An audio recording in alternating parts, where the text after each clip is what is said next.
The Open Steeplechase by Banjo Paterson. I had ridden over hurdles the country once or twice by the side of Snowy River with a horse they called the Ace. We brought him down to Sydney, and our rider, Jimmy Rice, got a fall and broke his shoulder, so they nabbed me in a trice. Me, that never wore the colours, for the Open Steeplechase. "Make the running," said the trainer. "It's your only chance, whatever. Make it hot from start to finish, for the old black horse can stay.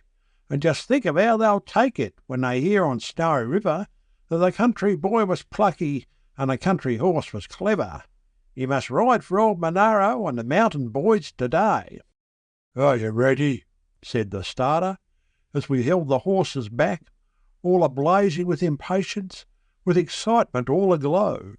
Before us like a ribbon stretched the steeple-chasing track, and the sun rays glistened brightly on the chestnut and the black, as the starter's words came slowly.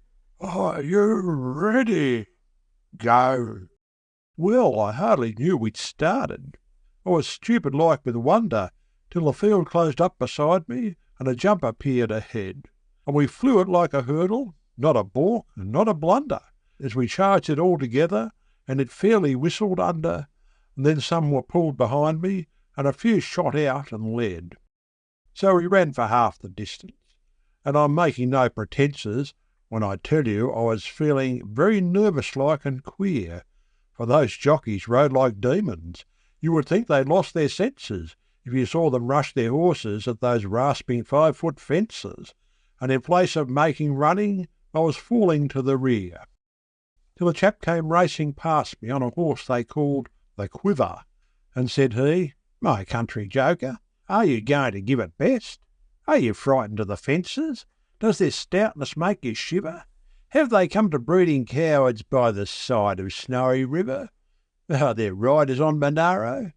But I never heard the rest, for I drove the Ace and sent him just as fast as he could pace it, at the big black line of timber stretching fair across the track, and he shot beside the Quiver. "Now," said I, "my boy, we'll race it. You can come with Snowy River if you're only game to face it. Let us mend the pace a little, and we'll see who cries a crack." So we raced away together, and we left the others standing, and the people cheered and shouted as we settled down to ride, and we clung beside the Quiver. At his taking off and landing, I could see his scarlet nostril and his mighty ribs expanding, and the Ace stretched out in earnest, and we held him stride for stride. But the pace was so terrific that they soon ran out their tether. They were rolling in their gallop, they were fairly blown and beat, but they both were game as pebbles. Neither one would show the feather. We rushed them at the fences, and they cleared them both together. Nearly every time they clouted, but they somehow kept their feet. Then the last jump rose before us, and they faced it game as ever. We were both at spur and whipcord, fetching blood at every bound, and above the people's cheering and the cries of "Ace" and "Quiver," I could hear the trainer shouting, "One more run for Snowy River."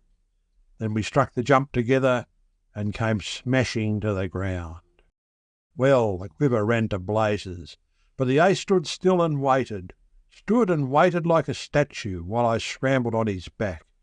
There was no one next or near me, for the field was fairly slated, so I cantered home a winner with my shoulder dislocated, while a man that rode the Quiver followed limping down the track.